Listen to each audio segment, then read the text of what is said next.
নমস্কাৰ, এটা নতুন ভিডিঅ'লৈ আপোনালোকৰ মাজলৈ আহিছোঁ। দেখিছে কি সুন্দৰ পৰিৱেশ আৰু মূৰ্তিভাগ দেখি আপোনালোকে গম পাইছে মই ক'ত আছোঁ। এয়া চাওক, মই আছোঁ এতিয়া যোৰহাটত। যোৰহাটৰ বিশেষকৈ এই আমাৰ যি লাচিতৰ মৈদান, এই মৈদামভাগ নতুনকৈ আকৌ সজাই পৰাইছে। আগৰ যি পুৰণা ভাগ সেইভাগ ভাঙি পেলোৱা হৈছে আৰু আছে কিছুমান তাত আগৰ পুৰণাও আছে আৰু নতুনকৈ বনোৱা হৈছে। দেখিছে মই বাহিৰৰ পৰা কি ধুনীয়াকৈ মূৰ্তিভাগ আপোনালোক দেখাইছোঁ। বহুত ওখ মূৰ্তি আৰু এই ভাগ যে দেখিছে, এই ভাগ আপোনালোকৰ আগতে পুৰণা আছিলে, পুৰণি ভাগ। আৰু আমি ভিতৰলৈ সোমাই গৈছোঁ। চাওকচোন কি সুন্দৰ এটা পৰিৱেশ। আপোনালোকে যিসকলে যোৰহাটলৈ আহিব, যোৰহাটলৈ আহিলে নিশ্চয় লাচিতৰ মৈদাম ভাগ চাই যাব বুলি মই আশা কৰিলোঁ। আৰু ইয়াৰ ভিতৰলৈ যোৱাটো এতিয়া পাৰ্মিশ্যন নাইকিয়া, সেইকাৰণে আপোনালোকক মই বাহিৰৰ পৰাই দেখাইছোঁ।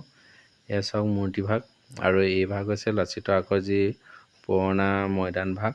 এই মৈদাম ভাগ ইয়াত ধুনীয়াকৈ সংৰক্ষণ কৰি ৰখা হৈছে। আৰু ইয়াৰ দেখিছে ইয়াৰ পৰা ভিতৰলৈ যাব নিদিয়ে আৰু সেইকাৰণে ইয়াতে অলপ ফটো চটো ল'লোঁ।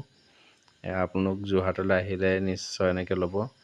এয়া দেখিছে লাচিতৰ যি প্ৰতিমূৰ্তি ভাগ আগৰ, আৰু এইটো হৈছে লাচিতৰ মৈদাম ভাগ।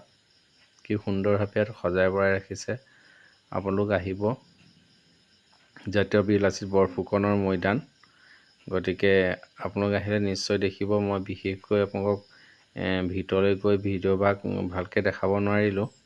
আৰু এই ভাগ এতিয়া ধুনীয়াকৈ বনাই আছে। ইয়াত দেখিছে বিভিন্ন ইয়াত মিউজিয়াম হ'ব, অডিট'ৰিয়াম হ'ব, আৰু ইয়াতো হেলিকেপ আছে, ভিতৰত বনাই আছে। আৰু পুৰণাৰ যি আগৰ কিছুমান ইয়াত ঘৰ আছিলে সেইবিলাক ভাঙি আছে, ভাঙি পেলাই নতুনকৈ বনালে।